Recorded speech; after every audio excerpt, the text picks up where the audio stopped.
Status দেওয়ার কারণে কি পরিমণি গ্রেফতার হবে কিংবা তার গ্রেফতারি পরোয়ানা জারি হলো কিনা এ নিয়ে সোশ্যাল মিডিয়াতে বিতর্ক। তিনি টাঙ্গাইলে একটা ব্যবসা প্রতিষ্ঠান উদ্বোধনের জন্য 2-4 দিন ধরেই অনলাইনে ঘোষণা দিয়ে আসছিলেন। তার বিপরীতে 92% মুসলিমের দেশে আলেম সমাজ প্রতিক্রিয়া জানিয়েছে এবং কর্তৃপক্ষ তাদের সেই প্রতিক্রিয়া সাদরে গ্রহণ করে পরিমণিকে সেখানে না যাওয়ার জন্য জানিয়ে দিয়েছে। পরিমণি যায়নি। পরিমণি তার জায়গা থেকে হতাশা প্রকাশ করে স্ট্যাটাস দিয়েছেন। এই বাংলাদেশ তিনি কি চেয়েছিলেন? নতুন বাংলাদেশের এটাই কেন পরিচয় হবে?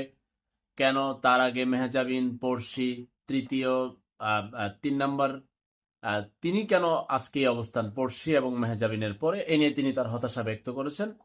ব্যক্ত করাটাই বাক স্বাধীনতা। এখন এই বাক স্বাধীনতা কেন্দ্র করে কি তার নামে গ্রেফতারি পরোয়ানা কিনা?